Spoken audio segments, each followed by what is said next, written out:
Bienvenidos a esta primer sesión del segundo módulo del curso intensivo de conservación de cepas de utilidad en bacteriología y micología. En estas sesiones que veremos a lo largo de esta semana, hablaremos de los métodos de conservación. Y en esta ocasión, en particular, hablaremos de los métodos de conservación a corto plazo, específicamente aquellos que intervienen en cultivos activos. En esta plática veremos un poco acerca del crecimiento microbiano y métodos de conservación de cepas, los métodos de conservación a corto plazo, la conservación por transferencia periódica, subcultivo o cultivo seriado, los medios de mantenimiento, el almacenamiento, el esquema de transferencia, subcultivo periódico de hongos, subcultivo periódico de levaduras, subcultivo periódico de líneas celulares, la conservación en agua destilada y agua de mar estériles, y la conservación en aceite mineral estéril. Comenzaremos hablando un poco acerca del crecimiento microbiano y los métodos de conservación de cepas. Y para ello, daremos una revisada rápida acerca de la curva de crecimiento microbiano. En la figura se ilustra una curva de crecimiento de una población bacteriana. Esta curva se divide en 4 fases denominadas fase de latencia o fase lag, fase de crecimiento exponencial o fase logarítmica o fase log, fase estacionaria y por último fase de muerte. La fase de latencia. Cuando una población bacteriana es inoculada en un medio fresco, el crecimiento usualmente no comienza de inmediato, sino después de un tiempo llamado de latencia, que puede ser corto o largo dependiendo de las condiciones. La fase de latencia representa un periodo de transición para los microorganismos cuando son transferidos a una nueva condición. En esta fase se producen las enzimas necesarias para que ellos puedan crecer en un nuevo medio ambiente. En esta fase no hay incremento en el número de células, pero hay una gran actividad metabólica, aumento en el tamaño individual de las células, en el contenido proteico, ADN y peso seco de las células. Si un cultivo que está creciendo en fase exponencial es inoculado al mismo medio de cultivo bajo las mismas condiciones de crecimiento, no se observará fase de latencia y el crecimiento exponencial sigue a la misma velocidad. Si el inóculo se toma de un cultivo viejo, en fase estacionaria, y se inocula en el mismo medio, generalmente se presenta la fase de latencia. Esto se debe a que las células generalmente agotan una serie de coenzimas esenciales u otros constituyentes celulares y se requiere cierto tiempo para su resíntesis. También se observa latencia cuando el inóculo está formado por células que han sido dañadas, pero no muertas, bien sea por tratamiento con calor, radiaciones o sustancias químicas, puesto que requieren reparar dicho daño. En el caso de que una población se transfiera de un medio de cultivo rico a un medio pobre, se observa latencia, puesto que es necesario que las células, para poder seguir creciendo, tengan una serie de enzimas para poder sintetizar algunos metabolitos esenciales que no están presentes en el medio. Fase logarítmica, fase exponencial o fase log. En esta se presenta la mayor actividad celular y se den las condiciones óptimas de crecimiento. El tiempo en el que se duplica la población microbiana corresponde a una tendencia exponencial y es donde se agotarán con mayor rapidez los nutrientes en los medios de cultivo. Se producirá la mayor cantidad de metabolitos, potencialmente tóxicos para el microorganismo, y aumentará de forma acelerada la biomasa disponible, siendo fácilmente distinguible por el aumento proporcional de la densidad óptica, que podemos ver en la gráfica como una línea punteada. La velocidad con la que se duplicará la población es característica de cada microorganismo y puede ir desde los 15 minutos por generación hasta meses. Fase estacionaria. En cultivos en recipientes cerrados, una población no puede crecer indefinidamente en forma exponencial. Las limitaciones de crecimiento ocurren ya sea por agotamiento de algún nutriente esencial, por acumulación de productos tóxicos, porque se alcance un número de células elevado para el espacio disponible o por una combinación de las causas anteriores. Este periodo durante el cual cesa el crecimiento se conoce como fase estacionaria y en ella se equilibra el nacimiento de nuevos especímenes con su muerte, de tal manera que para fines netos la densidad óptica aumenta de una forma insignificante. Por último, la fase de muerte. Si la incubación continúa después de que la población microbiana alcanza la fase estacionaria, las células pueden seguir vivas y continuar metabolizando, pero van a comenzar una disminución progresiva en el número de células viables, y cuando esto ocurre se dice que la población ha entrado en fase de muerte. La biomasa ya ha sido producida en la vida útil del cultivo y esta no cambiará en este punto, por lo que la densidad óptica se mantiene constante. Podría disminuir un poco por la ruptura de células, pero generalmente se mantiene constante. Según lo anterior, hablando de conservación de especímenes, lo ideal sería mantener los cultivos en una fase estacionaria, donde la mayoría de las células permanecen viable, pero el crecimiento de la población se ha detenido, estabilizando el consumo de nutrientes, así como la producción de metabolitos tóxicos. Pero el ciclo de vida de un cultivo no tiene este comportamiento de forma natural. Por lo tanto, debemos utilizar metodologías específicas para obligar a los microorganismos a permanecer en esta fase. Metodologías que conocemos como métodos de conservación de cepas.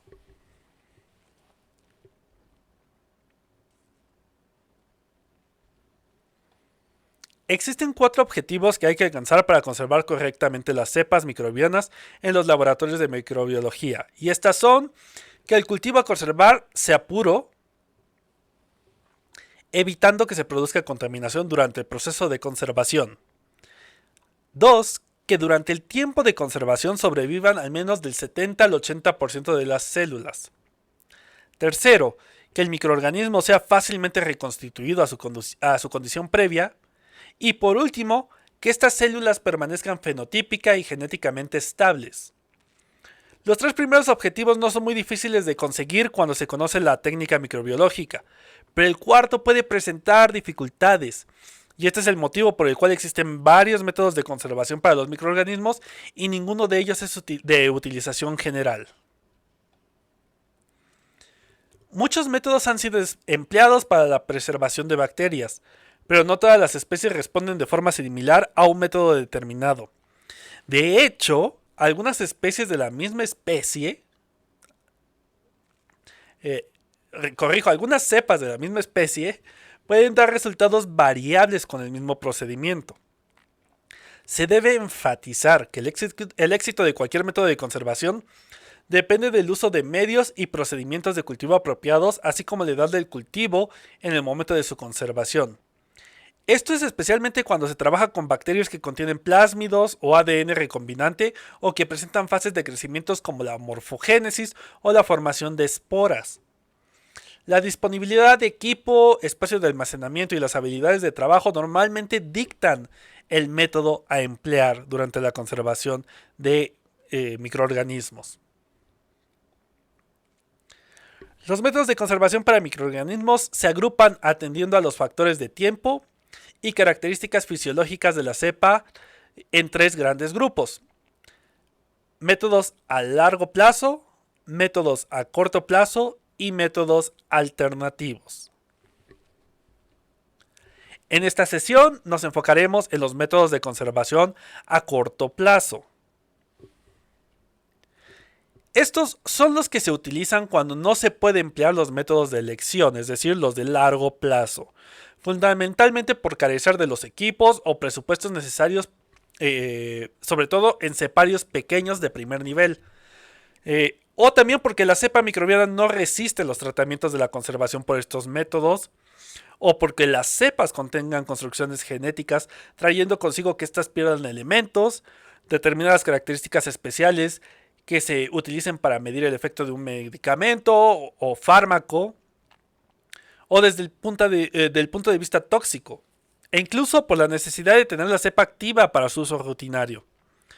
Conviene tener en cuenta que nunca se debe de usar un único método alternativo, sino que se recomienda conservar el microorganismo empleando varios de estos métodos. Ahora hablemos de la conservación por transferencia periódica, también conocida como subcultivo o cultivo seriado.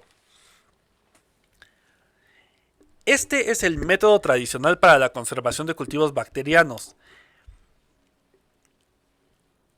y se da por transferencia seriada periódica a medio fresco a intervalos que aseguren la viabilidad del microorganismo, donde la cepa microbiana se aguarda en forma de cultivo activo en el medio de cultivo en el que ha crecido. Estos intervalos varían dependiendo de las características del microorganismo en cuestión, el medio empleado y las condiciones externas. Algunas especies requieren ser transferidas a nuevos medios después de días o semanas, y otras después de meses o años. Esta frecuencia puede reducirse con el almacenamiento del subcultivo a temperatura relativamente baja, por ejemplo en un refrigerador a 4 grados centígrados o en un congelador entre menos 10 y menos 20 grados centígrados. Y también se pueden emplear alternativas como usar aceite mineral o mantener el cultivo bajo agua destilada. Sin embargo, estas células no pueden permanecer indefinidamente en el mismo tubo porque al seguir activas excretan productos tóxicos del metabolismo que se acumulan, provocando el envejecimiento y muerte de las células.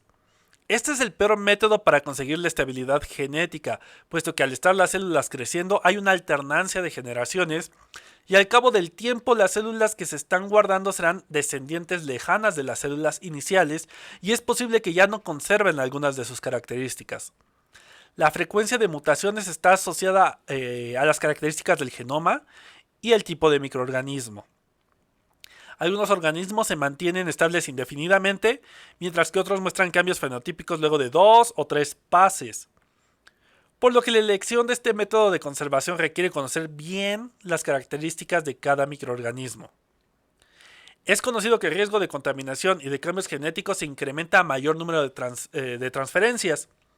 Y asociado a esto, durante el proceso se pueden seleccionar variantes o mutantes e incluso la adaptación al medio de cultivo termina generando cepas que denominaremos, por llamarlas de una forma, domesticadas, cuyo comportamiento ya no representa a la especie inicialmente aislada. También existe el peligro de pérdida del cultivo, sobre todo cuando se trabaja con microorganismos delicados, y la posibilidad de que ocurra deshidratación del medio de cultivo. A estos inconvenientes se suma además que cuando hay muchos microorganismos el trabajo es muy intenso y se requiere un espacio grande para el almacenamiento. Además, durante el proceso puede ocurrir una transposición de los números de cepas o designación, es decir, que hagamos un mal etiquetado. Si se va a realizar este método, es aconsejable retardar el envejecimiento y alargar los periodos entre dos resiembras. Esto se puede conseguir de varias maneras, como por ejemplo disminuyendo la cantidad de inóculo, rebajando la proporción de algunos nutrientes en el medio de cultivo, inoculando en picadura a los microorganismos que son anaerobios facultativos, ya que el crecimiento en presencia de oxígeno es más rápido y origina productos generalmente tóxicos. Este método es muy usado porque es muy simple y con él se puede mantener la viabilidad de algunos microorganismos por muchos años. Y la recuperación de los cultivos activos es relativamente fácil. En cuanto a las mutaciones, algunos estudios han revelado que este método en levaduras produce modificaciones en el 10% de los casos después de 10 años, es decir, tiene una muy buena estabilidad para ciertos microorganismos. En el caso de colecciones pequeñas, este puede ser un método económicamente factible en cuanto al equipamiento y al tiempo que se invierte.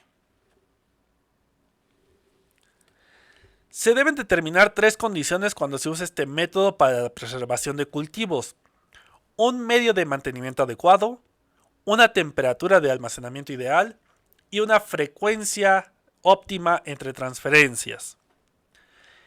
Aunque se puede mantener por este método los cultivos prácticamente a perpetuidad, pero debemos de tomar en cuenta estos cambios que se pueden dar de generación en generación, por lo cual el subcultivo no es recomendable como un método de conservación a largo plazo.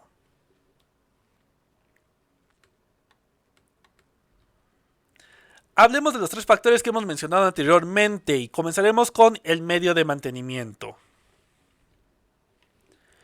Los medios de cultivo recomendados son aquellos que permitan la supervivencia de los microorganismos, pero minimicen los procesos metabólicos y disminuyan la velocidad de crecimiento.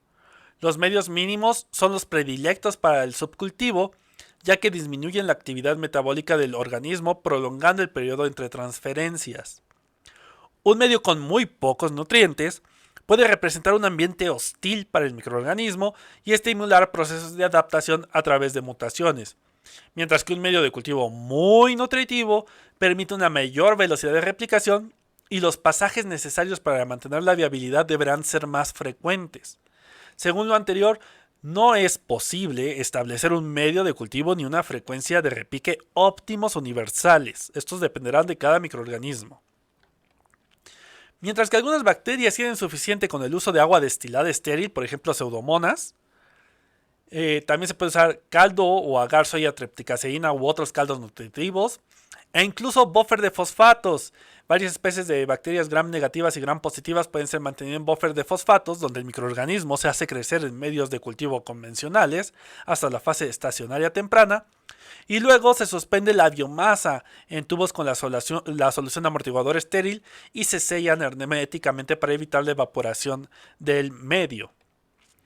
Sin embargo, algunas bacterias requieren de medios de crecimiento complejos o la retención de propiedades fisiológicas específicas, necesitando la presencia de compuestos complejos en el medio.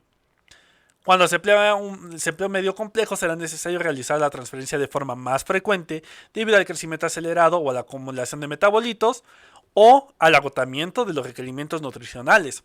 Claro ejemplo es Neisseria gonorrea, que requiere un medio muy nutritivo complementado con factores de crecimiento muy específicos.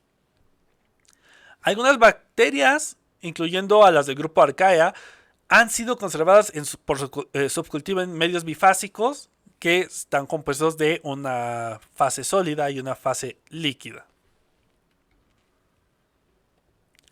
Almacenamiento. El almacenamiento en refrigeración alrededor de los 4 a los 8 grados centígrados por duplicado es el método preferido para los subcultivos, ya que reduce la tasa metabólica del microorganismo. Sin embargo, si la refrigeración representa un problema en el lugar donde ustedes trabajan, se puede emplear el método simple de conservación a temperatura ambiente en una gradilla de tubos o en cajas diseñadas especialmente para el almacenamiento de tubos y protegidos de la luz. Los cultivos almacenados de esta forma requieren una constante vigilancia, ya que pueden tender a secarse rápidamente debido a fluctuaciones de temperatura, al menos que controlen las condiciones ambientales del laboratorio. Para minimizar la deshidratación se emplean tapones de rosca con cinta de cierre hermético. También se puede cubrir la separación del tubo y la tapa usando parafina o parafilm, o colocando los tubos en una bolsa de plástico. La mayoría de las bacterias pueden ser conservadas de esta forma de 1 a 5 meses entre cada transferencia si se toman las precauciones mencionadas con anterioridad. Esquema de transferencia. Lo siguiente que voy a decir va a sonar muy reductivo para ustedes, pero es una regla básica. Determine el intervalo de subcultivo de acuerdo a su experiencia.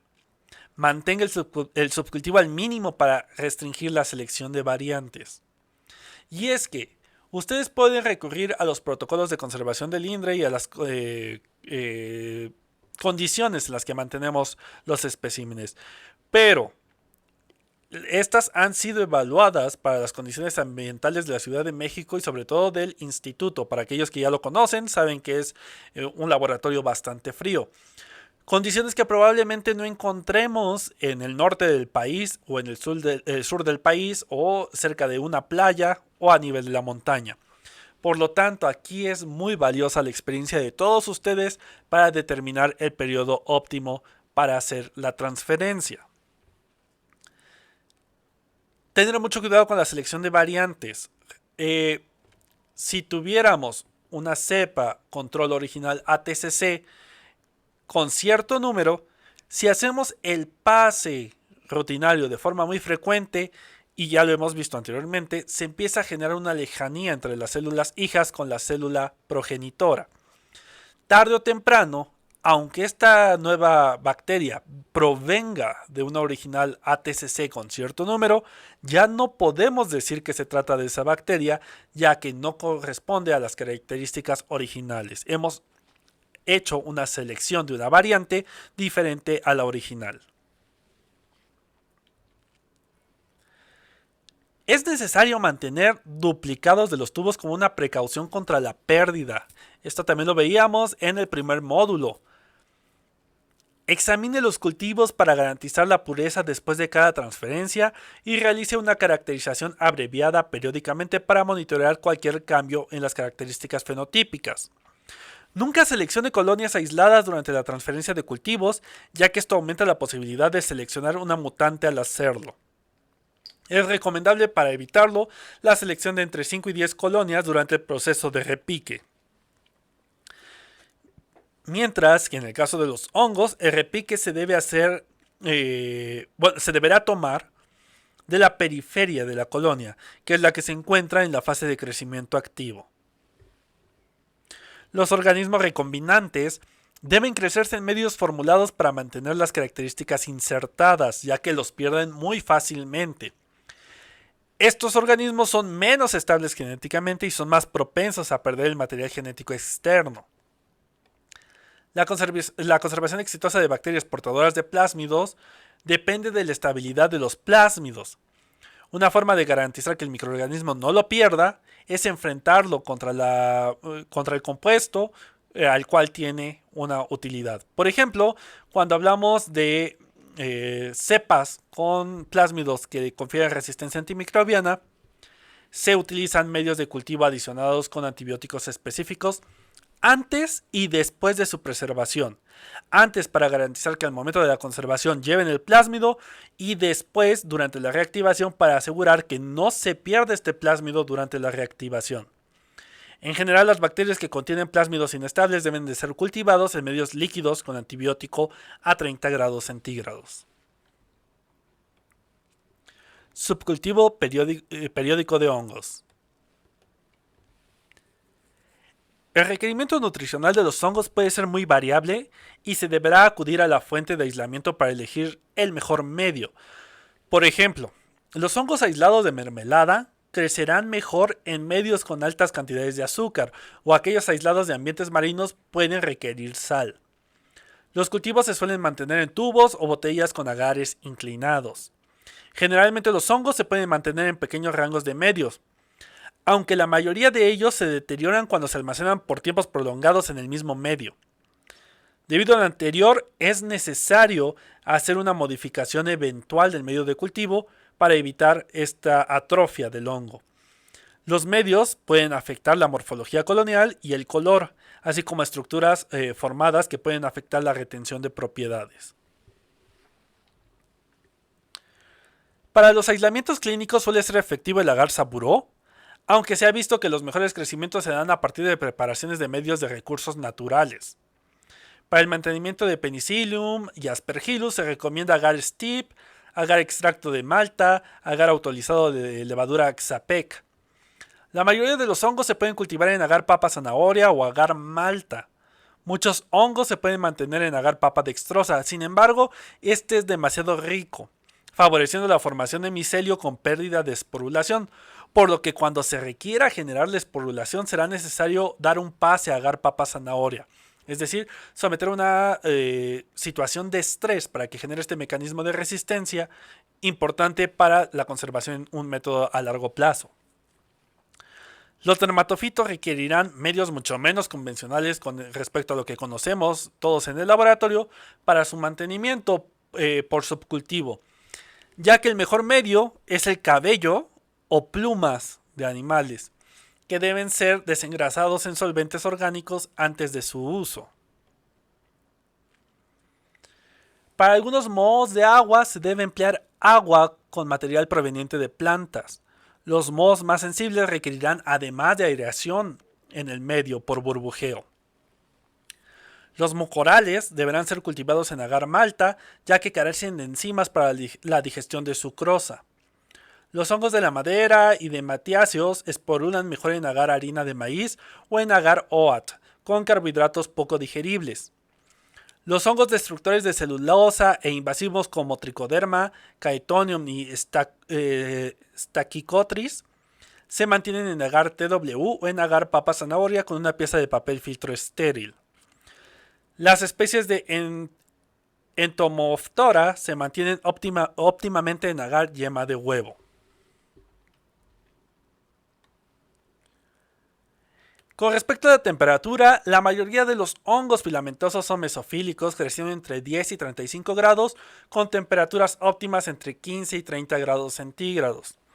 Especies como Aspergillus fumigatus, Talaromyces avellanus son termotolerantes y crecerán a temperaturas mayores, aunque son capaces de crecer entre 20 y 25 grados centígrados. Pocos hongos como Chaetonium thermophilum, Penicillium duponti, Thermoascus aureaticus son termofílicos y crecerán y esporularán a 45 grados centígrados o más, fallando su crecimiento a temperaturas menores a los 20 grados centígrados. Algunos hongos como Hippocrea psicrófila son psicrófilos y no pueden crecer a temperaturas mayores a 20 grados centígrados, mientras que muchos otros son psicrotolerantes como Fusarium y Penicillium, siendo capaces de crecer en temperatura de congelamiento y mesofílicas. En cuanto a los requisitos de la luz, muchas especies crecen bien en la oscuridad, mientras que otras prefieren luz del día, y esporulan mejor cuando son expuestas a la luz ultravioleta. Otros hongos son diurnos, requiriendo ciclos de luz y obscuridad para generar la esporulación. Requerimiento de aireación. Casi todos los hongos requieren oxígeno, por lo que se les suele mantener el cultivo en tubos con tapones de algodón o con cierre de rosca entreabierto. Solamente las especies acuáticas como Iphomicetos pueden requerir aireación adicional por medio de burbujeo en el medio de cultivo. En cuanto al pH, los hongos más comúnmente crecen entre pH 3 y 7, aunque algunos como Moniliella acetobutans, Aspergillus niger y Penicillium funiculosum pueden crecer a pH 2 o menor.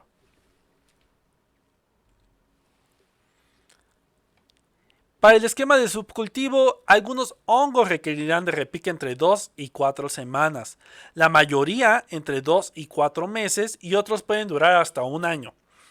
Aunque si el cultivo se mantiene entre 4 y 7 grados centígrados, los repiques que antes se hacían entre 2 y 4 meses se pueden extender hasta 4 y 6 meses.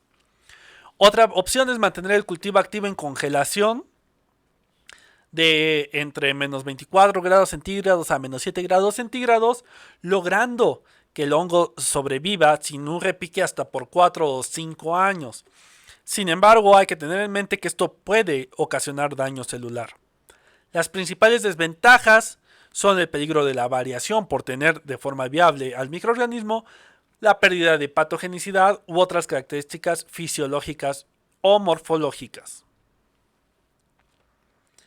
Además, se corre el riesgo de contaminación a través de aire con esporas y la infección del operador. El mayor peligro que se tiene es la contaminación que se da comúnmente por ácaros Thyrophagous y Tarsonemus, presentes de forma natural en el suelo y materia orgánica. Estos pueden ser llevados al laboratorio en zapatos, ropa, insectos u otras superficies. Estos causan daños. Estos causan dos daños. Primero, se comen a los cultivos, llegando a desaparecerlos por completo. Y segundo, llevan esporas de hongos y bacterias en ellos y como van invadiendo los cultivos van llevando estos otros contaminantes. Generalmente los ácaros tienen un tamaño de 0.25 milímetros y son visibles a simple vista como pequeños puntos blancos. Sin embargo, están casi en el límite de la visión, por lo que la infestación puede pasar desapercibido. La infestación se puede salir de control en condiciones de humedad y temperatura adecuadas. Para evitar lo anterior es necesario tener medidas de higiene adecuadas, así como metodologías de cuarentena para nuevos cultivos. Estas medidas incluyen la limpieza del polvo de las superficies, el lavado regular de superficies y materiales con acaricidas cuando se sospeche de contaminación y la fumigación de áreas. A su vez, las bocas de los tubos o frascos pueden ser protegidas con papel cigarro estéril. Estas tienen un poro suficientemente pequeño para no permitir la entrada del ácaro, pero sí para garantizar el intercambio de gases y en este caso del oxígeno. Una forma de rescatar los cultivos contaminados con ácaros, si es que ya tenemos los ácaros, es congelar a menos 20 grados centígrados durante 3 días. De esta forma el ácaro morirá, pero el hongo puede permanecer viable. Aún así, a partir de este habrá que hacer un subcultivo para garantizar la pureza. Subcultivo periódico de levaduras. Las levaduras requieren alimento que contenga diferentes nutrientes, donde están incluidas las fuentes de nitrógeno, azufre y minerales, y generalmente se necesitan medios indefinidos complejos. Ocasionalmente las levaduras no pueden emplear fuentes de carbono o crecen muy lentamente en su presencia, generando una domesticación progresiva. En esta tabla que vemos en pantalla podemos ver el uso de carbohidratos ya sea por la vía fermentativa o por la asimilatoria. Y vemos que por fermentativa la mayoría de los carbohidratos no pueden ser empleados. Esto aumenta en la forma asimilatoria. Sin embargo, también dependiendo del carbohidrato, tenemos algunos que no pueden ser empleados. Por ejemplo, la lactosa. Para los requerimientos de nitrógeno, la provisión externa de nitrógeno es esencial para la producción continua de nuevo protoplasma. Pueden ser obtenidos de sales de amonio, nitratos, aminoácidos y amidas. Hay evidencia que sugiere que los dipéptidos o incluso péptidos más complejos pueden ser empleados. Algunas levaduras pueden fijar nitrógeno y por lo tanto no será necesario agregar una fuente externa de nitrógeno. Además existen unos elementos llamados nutrilitos, que son factores, componentes para la producción de biomasa importantes para las levaduras. En general, las levaduras no crecen en medios sintéticos, incluso aunque tengan fuentes de nitrógeno, carbono y sales minerales. Sin embargo, lo anterior se puede solucionar añadiendo extracto de levadura o medio sobrenadante de un antiguo cultivo de levaduras, ya que estos contienen los nutrilitos. Al menos 6 nutrilitos son importantes para el crecimiento de las levaduras, entre los que están la piridoxina, el inositol, ácido nicotínico o nicotinamida, biotina, ácido pantoténico y tiamina. Los nutrilitos también juegan un papel importante en la producción de esporas. Entonces, si se quiere favorecer la producción de esporas para su almacenamiento en un método de conservación a largo plazo, será necesario garantizar la presencia de los nutrilitos.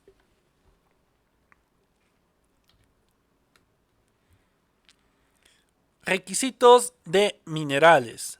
Algunos elementos se han visto que son esenciales para el crecimiento cuando están presentes en pequeñas cantidades, mientras que otros no son necesarios en lo absoluto, pero al estar presentes tienen un efecto estimulatorio sobre el crecimiento de la levadura. Se deberá tener especial atención en la concentración, ya que a concentraciones ligeramente por arriba de lo necesario pueden tener efectos inhibitorios. Los medios deben contener casi de forma exclusiva sales de fosfato diácido de potasio, fosfato ácido dipotásico, fosfato ácido disódico, sales de calcio como cloruro, carbonato o nitrato, sulfato de magnesio y cloruro de sodio. En cuanto a la temperatura, esta puede variar, pero la mayoría de las levaduras crecen entre 15 y 30 grados centígrados, estando la temperatura óptima cerca del límite superior. Sin embargo, hay que tener mucho cuidado, ya que al superar la temperatura óptima rápidamente cae el crecimiento. Unas pocas levaduras son capaces de crecer entre los 40 y 45 grados centígrados, entre las que se encuentran algunas cándidas y piquias principalmente, que vemos en pantalla en el lado derecho inferior.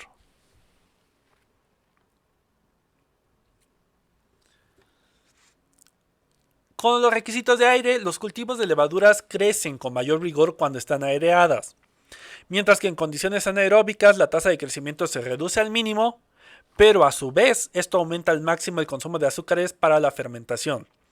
Cryptococcus, Rhodotórula, Sporobolomyces requieren de cultivo con agitación constante.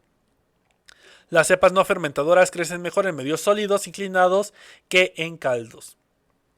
Sobre el pH, los medios ligeramente ácidos favorecen al desarrollo de levaduras, es decir, entre pH 4 y 6, aunque la variación de grandes rangos de pH no afecta el crecimiento cuando el medio es muy nutritivo, pudiendo mantenerse viables incluso a pH menor a 2.5. Exposición a la luz y luz ultravioleta. Se ha demostrado que la exposición de las levaduras a la luz ultravioleta causa una rápida destrucción, afectando principalmente el ADN. Incluso aunque las levaduras parezcan más resistentes de las bacterias, son muy sensibles. Para la esporulación, esta puede ser favorecida al mantener una cepa en un medio nutritivo y después transferirla en un medio sin ningún nutriente para generar la situación de estrés que genere la esporulación. Subcultivo de líneas celulares. Las células animales o las líneas celulares pueden ser conservadas por subcultivo periódico en medio Eagle, el cual imita condiciones fisiológicas dentro de los tejidos. Este tiene un pH cercano al neutro y normalmente incorpora suero a concentraciones entre 5 y 20%. Este es principalmente bovino y puede ser de adulto, de cría o de feto. También integra antibióticos como la penicilina y streptomicina para mantener el cultivo libre de contaminantes, amortiguadores de pH, generalmente fosfatos, bicarbonato en equilibrio con dióxido de carbono o EPEs. También hay incluidos aminoácidos, entre ellos la glutamina y vitaminas, así como glucosa. Para el subcultivo, siempre es necesario mantener las células en fase logarítmica con un tiempo de duplicación común entre 24 y 46 horas y se debe de mantener en incubación permanente. La frecuencia de traspaso dependerá de la concentración inicial de inóculo en el medio fresco. Existen dos métodos de subcultivo dependiendo de si la célula es adherente o no adherente. Para las células adherentes, las células deben ser examinadas rutinariamente con un microscopio invertido a 100x hasta que se observe confluencia, es decir, que la base de la botella esté completamente llena de células. Llegado a este punto, se tendrá que realizar el subcultivo para mantener el crecimiento, por lo cual se requiere remover el medio de cultivo ya usado, lavar la cama de células con buffer de fosfato, PBS, removiendo la cama celular generalmente usando una enzima proteolítica que es tripsina con EDTA y suspendiendo las células en una botella con medio de cultivo precalentado a 37 grados centígrados. En caso de falta de enzima puede ser empleada una separación mecánica. Para esto se da un fuerte golpe de la botella contra la palma de la mano y este golpe es el que separa las células del fondo de la botella. El nuevo cultivo deberá ser mantenido en incubación a 37 grados centígrados con una atmósfera compuesta de 5% dióxido de carbono y 95% aire, aire normal, pero que debe atravesar una línea que contenga un filtro de 0.2 micrómetros para garantizar la esterilidad. Para las células no adherentes, las células deberán ser nuevamente examinadas en el microscopio invertido a 100x en busca de deterioración, lisis o muerte, que son síntomas de sobrecrecimiento. El color del medio también puede emplearse como indicador de saturación celular. Un color normal es rojo-naranja, mientras que un color amarillo indica que el medio está muy ácido y el cultivo está cercano a la fase estacionaria o al declive. Se preparará una botella con medio de cultivo fresco precalentado a 37 grados centígrados y simplemente será necesario agregar una pequeña alícuota proveniente del cultivo a subcultivar. De esta forma se puede mantener el cultivo celular por largos plazos. Conservación en agua destilada y agua de mar estériles. Este es un método alternativo. Recordemos, nuevamente al inicio de esta presentación hablamos de que se dividen en tres: métodos a corto plazo, métodos a largo plazo y métodos alternativos. Este de conservación en agua destilada o en agua de mar estéril es un método alternativo derivado del método anteriormente revisado, que es el de subcultivo periódico. Este es muy utilizado por la demanda de bajo presupuesto y porque da altos porcentajes de viabilidad de diversos tipos de microorganismos, tanto hongos filamentosos como levaduras y algunas bacterias. Consiste en suspender en agua estéril unas cuantas células del cultivo que se requiere conservar y fue descrito originalmente por Castellani en 1939. Se puede preparar en criotubos para hacer más eficiente el uso de los espacios de almacenamiento. En este caso, la congelación celular no debe de superar los 10 a la 4 a 10 a la 5 células por mililitro, en el caso de bacterias poco exigentes y levaduras. Los resultados obtenidos en el laboratorio de microbiología en la conservación de microorganismos por este método muestran altos porcentajes de viabilidad en periodos a veces superiores a los 5 años, mientras que a los 10 o 12 años la recuperación suele reducirse al 89.7% de las cepas. Aquí todavía estamos dentro de los límites marcados al inicio de esta presentación como uno de los objetivos a buscar en los métodos de conservación, es decir, del 70 al 80% de la recuperación. Sin embargo, es importante tener en cuenta que ese 10%, 11% de las cepas pueden perderse al mantener periodos de resiembra tan largos. La estabilidad para caracteres morfológicos y fisiológicos es buena, pero no se ha comprobado para caracteres específicos como la virulencia, el poder fermentativo y la preservación de transformadores genéticos. Los mejores resultados se obtienen tanto en hongos filamentosos como en levaduras. Para este método, las cepas deben de ser cultivadas en medios líquidos y después se concentran por medio de centrifugación. Finalmente, el espécimen se resuspende en un volumen igual de agua destilada estéril, conservándose a temperatura ambiente en la oscuridad y o en refrigeración. Otra forma de realizar este método de conservación es cultivar el hongo en un agar inclinado y posteriormente cubrir con agua destilada estéril. La recuperación en este caso se realizará inoculando un poco del agua destilada que cubre el cultivo en el medio de cultivo fresco. Finalmente, otra posibilidad es cultivar los hongos en placas Petri y una vez que se tenga crecimiento, cortar entre 20 y 30 plugs de 6 milímetros para ser conservados dentro de 10 milímetros de agua destilada estéril.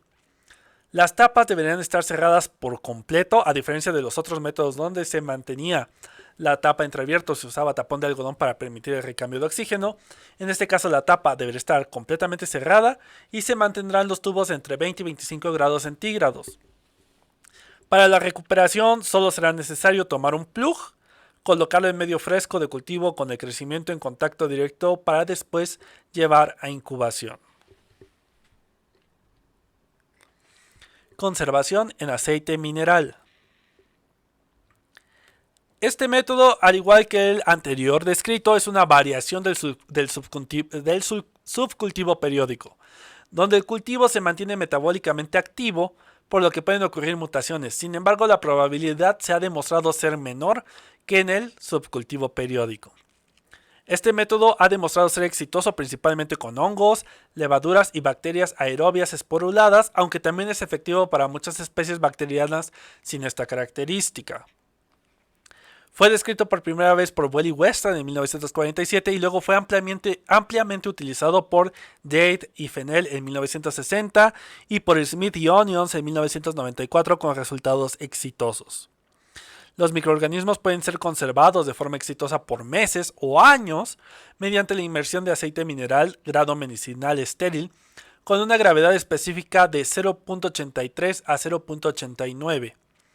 El aceite de parafina con una gravedad específica de 0.865 a 0.89 también es útil, así como la vaselina.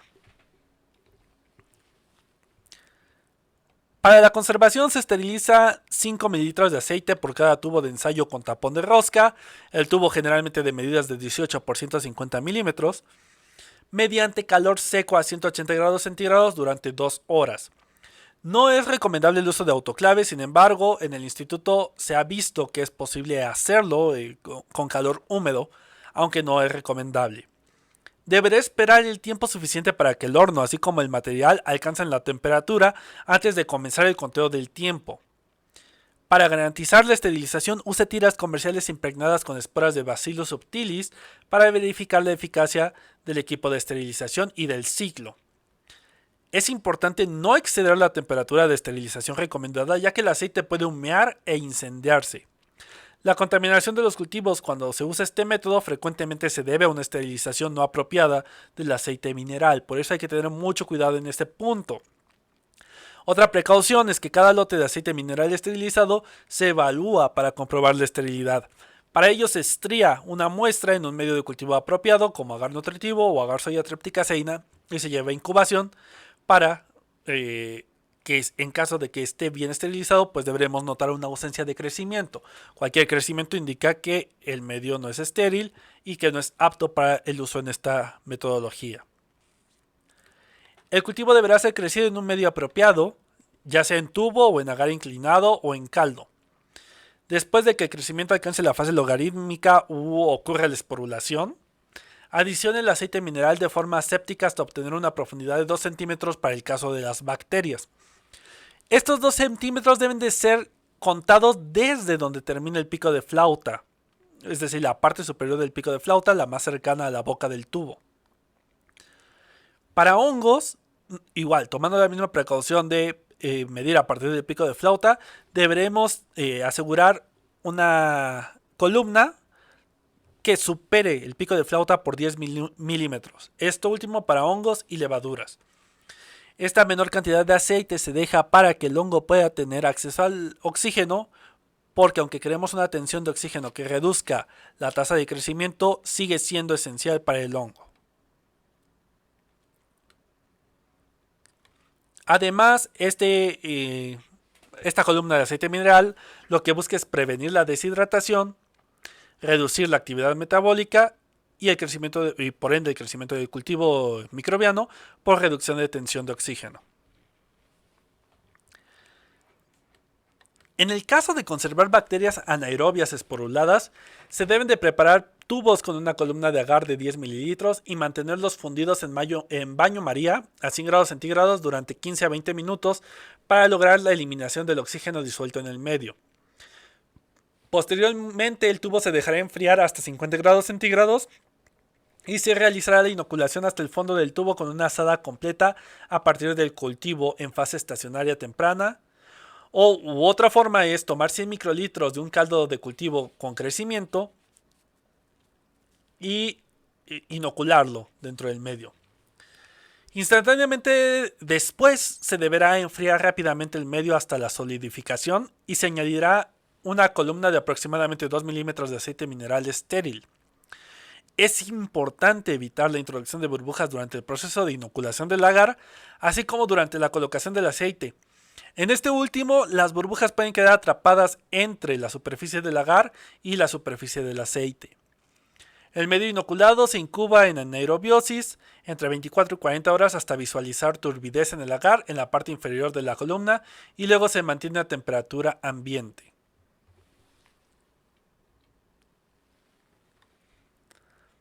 Los tubos deberán ser almacenados cubiertos con el aceite en refrigeración o, en el caso de hongos, a 15 y 20 grados centígrados. Realice pruebas de viabilidad de forma periódica tomando con una asa bacteriológica un poco de biomasa y retirando el exceso de aceite con una tira de papel filtro estéril. Estríe el microorganismo en placas de medio con el medio de cultivo indicado para el crecimiento, ya sea agar nutritivo, agar soya tripticaseína. Después incube las placas a la temperatura apropiada para la cepa hasta obtener crecimiento. Un crecimiento confluente representa una excelente supervivencia, mientras que placas con pocas colonias indican una baja viabilidad y por lo tanto es señal de alarma para generar nuevos stocks. También en el caso de que haya sido de inoculación por picadura, use una asa recta para transferir el cultivo a un medio fresco y cubra con aceite mineral. Tome la precaución de enfriar el asa recta después de flamearla, ya que de otra forma el aceite saltará y contaminará el área circundante así como el operador. Mantenga el cultivo original por al menos varias semanas para permitir la recuperación del cultivo en caso de que el subcultivo se contamine o muestre características aberrantes o definitivamente no crezca. La desventaja de este método son las mismas que el método de subcultivo ordinario, pero se adiciona que el trabajar con aceite puede ser bastante sucio, bastante desastroso. En este método se ha visto que las levaduras pueden sobrevivir entre 2 y 3 años. Los hongos como Sprolaniaceae y otros mohos acuáticos pueden sobrevivir entre 12 y 30 meses. Aspergillus, Penicillium, Phytophthora y Phytum pueden mantenerse viable por 40 años. Este método es el de preferencia para la conservación de hongos como Cercospora atrobotris, Coletotrichum, Conidiobolus, Corticium, Nodulosporium, Basidiomycetos miceliales con transferencia periódica cada 2 años. Otra ventaja de este último método es que durante la conservación de hongos no se corre con el riesgo de contaminación por ácaros, ya que estos quedan retenidos en el aceite mineral, impidiendo su llegada al hongo y evitando que se coman el cultivo hasta desaparecerlo por completo. En esta tabla les dejamos la vida media de los cultivos en los dos métodos de los que hemos visto en esta presentación, que es el subcultivo y la inmersión en aceite.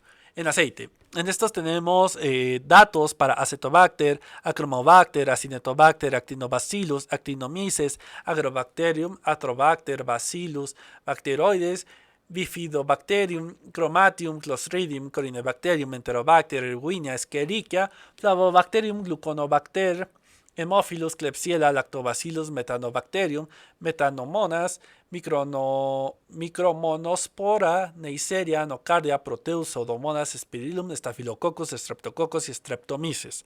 En el caso de las casillas donde no ven ningún dato, quiere decir que el método no es efectivo para la conservación del microorganismo.